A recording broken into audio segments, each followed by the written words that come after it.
I don't think crystals and tarot magically help you solve your problems, but I do think they help you to slow down long enough so you can actually listen to yourself. Hi, I'm new here. I'm Steph. I blend crystals, tarot and soul-led coaching to help exhausted women find themselves without any pressure or guilt. If this sounds like your cup of tea, well then stay tuned. I think sometimes a lot of people feel caught between two worlds. Like you've got your rational side, your logical side, all of that sort of jazz. But then you also have like this intuitive, this sensing, this symbolic, maybe even emotional side.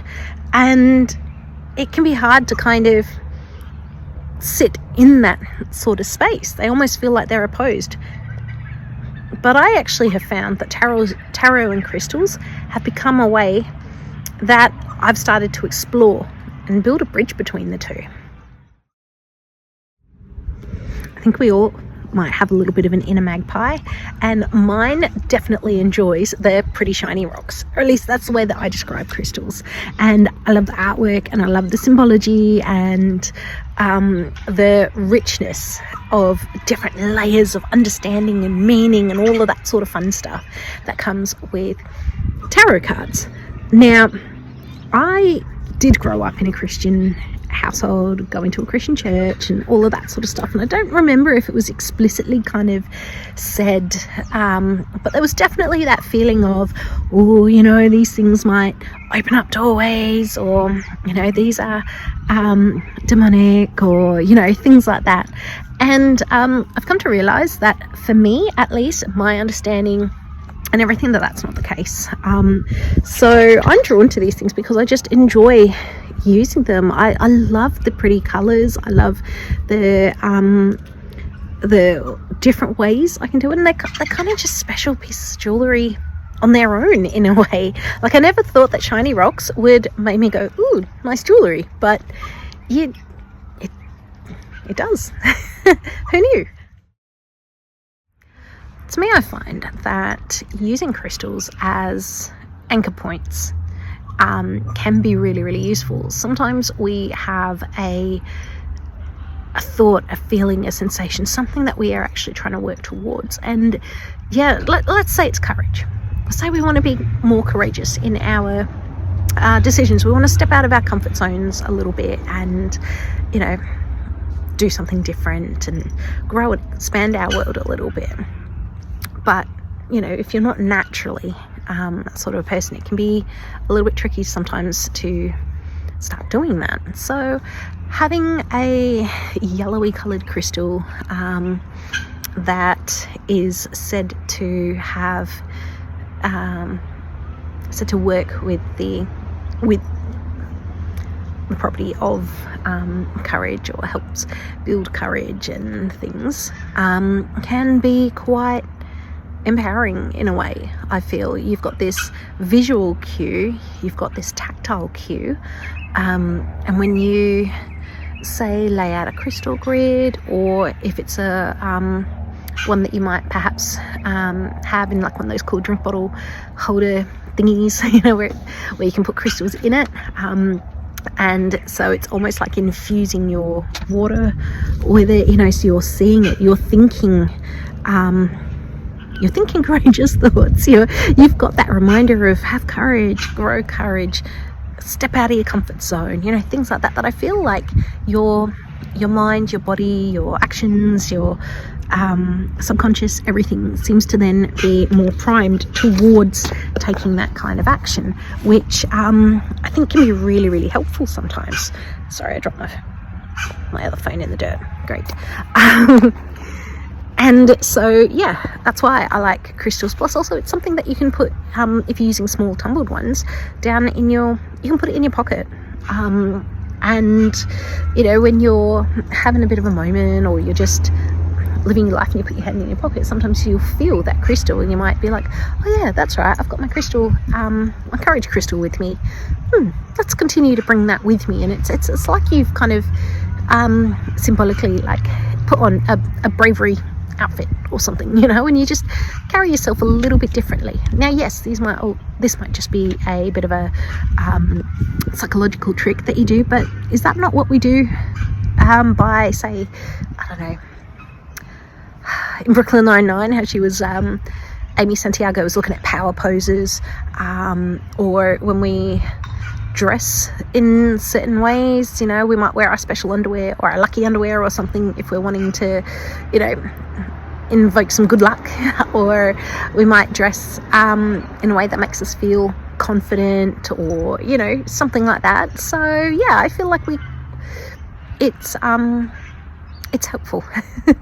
Now, I think if you're outsourcing your power to that and you're saying this crystal gives me this and without it I don't have it, then I think that we're probably not, it's not as helpful. But hey, you do you.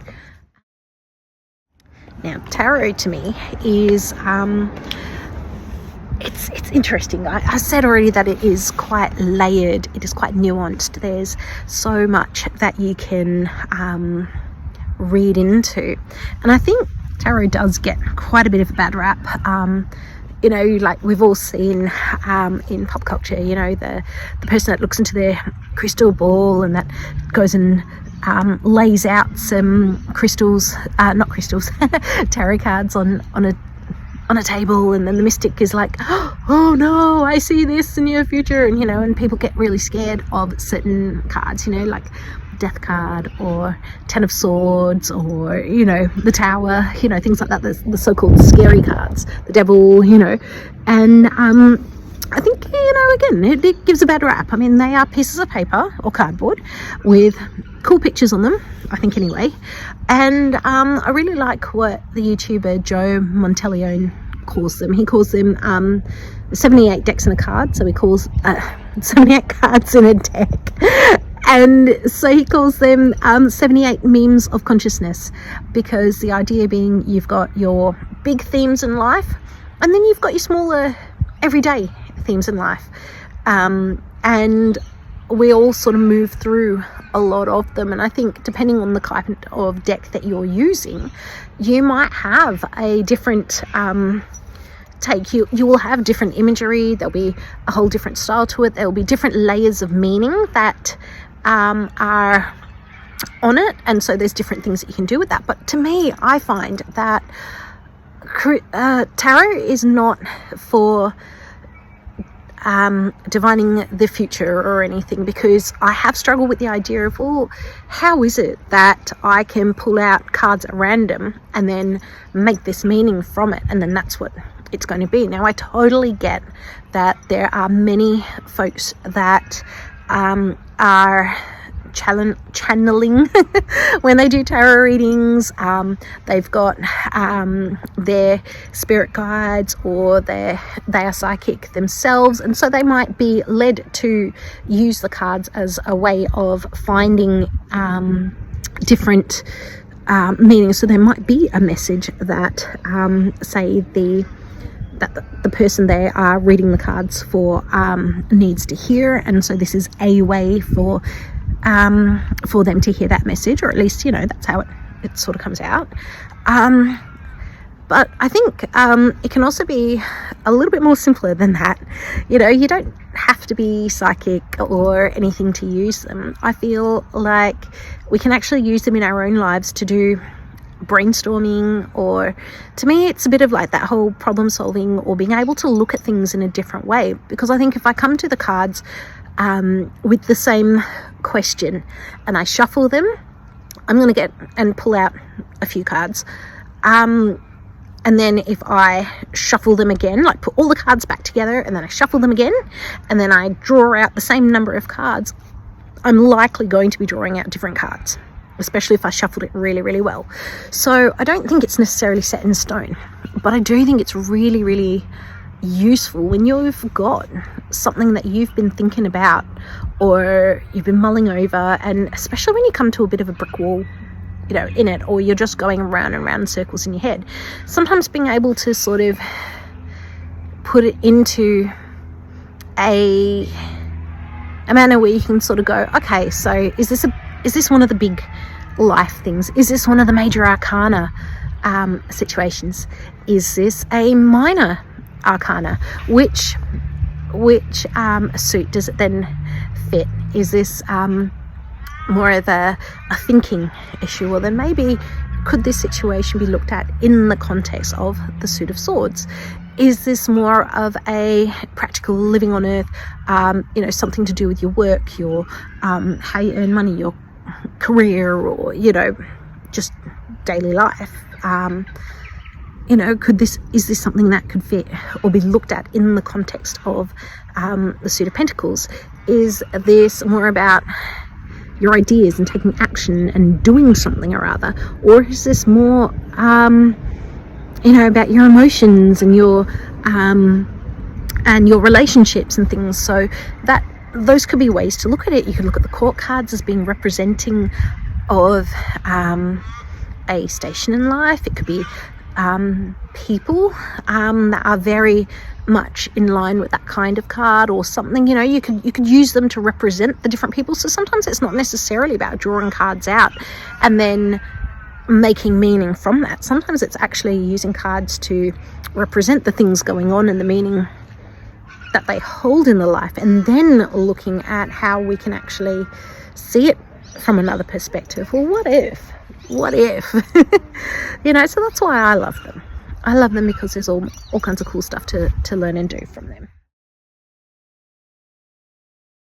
So as I already mentioned, I don't believe that crystals or tarot or anything like that are demonic or from the devil or any kind of dangerous or anything like that.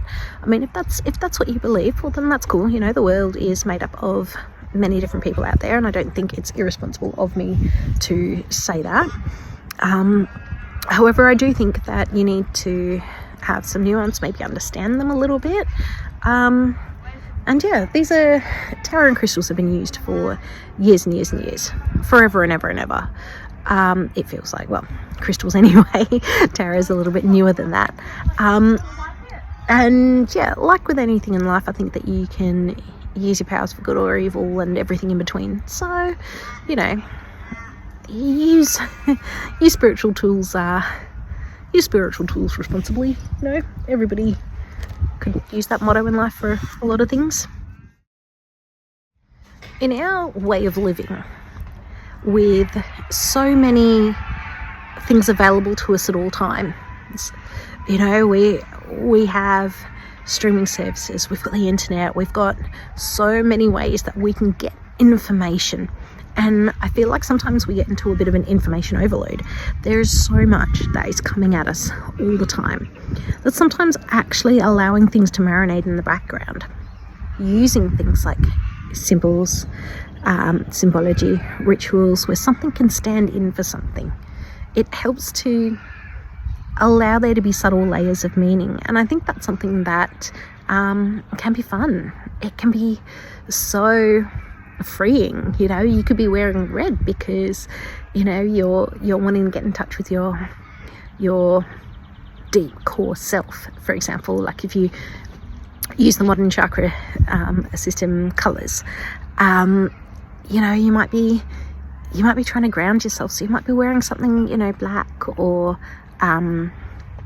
something. You might be wanting to try and bring in some lightness and maybe even just a sense of peace or something like that about you. So you might wear colors that might reflect that. And I mean, to others looking around, it might just be like, oh, you're wearing a pretty cool white top, or you're wearing a lovely blue dress there.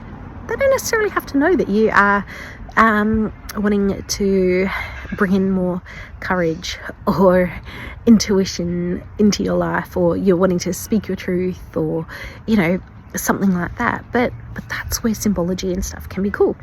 You can just it can feel so lovely if you've got a few tumbled crystals in a dish somewhere, and you just run your hands through them.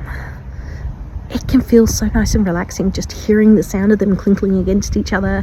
They're cool to touch. They're cool shapes. I'm probably rambling off track here. But yeah, Symbology. I think, yeah, having layers and nuance, and even sometimes a little bit of a mystery to think about, to let things marinate in your subconscious a little bit, to have that kind of yeah, I don't know where I was going with that thought. Anywho, now ritual I think is can actually be quite freeing. It can sound sometimes like you are locked into a rigid set of doing something or other, when I feel like sometimes it's preparing yourself for something. And I think again, in our fast-paced life, with everything like the entire world and all the entertainment and all the information and all that in our pockets at all times, being accessible by everyone in a way at all times and things, I think it can be hard sometimes to just quieten down, or to shift between being on for say work, and to be able to shift into a relaxed mode or something, where you can actually restore, where you can find peace, where you can just downshift a little bit, go into more of a rest and digest phase rather than a active kind of phase, for your nervous system. And so I think sometimes having ritual, having things that you do that can help move between those two states, is becoming now essential. Because if we're constantly racing, if we're constantly looking at things all the time, like I found myself story time I found myself watching YouTube videos a lot and playing them, so I'm using them more as a podcast when I am doing things around the house, if I'm driving, things like that. And it felt like I was taking in a lot of information. I was learning, my brain was on all the time, just trying to take in the new stuff, and I wasn't really getting a chance to actually just let it simmer, let it just marinate in the back of my head there, and to just slowly actually understand it. Maybe even if I'm learning things, to being able to maybe try some things out, put some things into practice, especially when it comes to like this, like some of these belief practices, or things like that. Like it can be nice to, if I'm trying to change certain behaviors or look at things in a different way or something, to not be focused on it all the time. And so actually having a ritual of, when I get into the car, I'm not going to learn, I'm going to put music on that I enjoy, and I'm just going to sing along with it. A simple little something like that has made a big difference in me actually having that chill out time, in a way. As much as one can chill out when they're also still focused on driving, to making a conscious effort to maybe play music while I'm doing housework, instead of having a YouTube video where I'm learning something cool all the time. Like engaging in art for art's sake. Like just to chill. Like, I think those things are really important, and having a little bit of a protected moment for it. Even just the art sometimes of that, the act, that's the word I was looking for. Even sometimes just having the act of shuffling a tarot deck, just really like spreading them out on the table and just really mixing them right up, and then going and getting them and putting them all back in order, into whatever order I deemed was how I wanted to have it. Normally I'll go the majors in their numerical order, and I will do each of the suits in their numerical order, with the court cards at the end, and have them go wands, cups, swords, and then pentacles in that order, and then that's my deck. Sometimes just messing them up just to reorder them again, and then you mess them up again, and then you reorder them again. That tiny little ritual there that can just help me to calm and soothe before I then, as I'm trying to get into the zone a little bit, to do some work or something, that can be really, really good. I think we need to have these tiny little things that we do that just helps to put brackets around activity or moments in the day to just go, we're going to close off what we were doing, and we're going to open up a new space, and then we're going to close that space off, and then we're going to open up another space, like in our minds, in our psyche,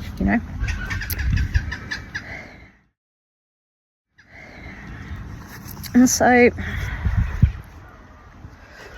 I think I've talked a little bit now about how I use crystals and tarot for self-reflection and having awareness, and I think it becomes a personal thing. Like, I think crystals and tarot are definitely a lot more accepted now than perhaps they used to be. They're not quite so fringe. You can, walk into somewhere like Big W or Kmart or something, stores that just sell them, and they seem to kind of be everywhere. And there's nothing to say that you couldn't,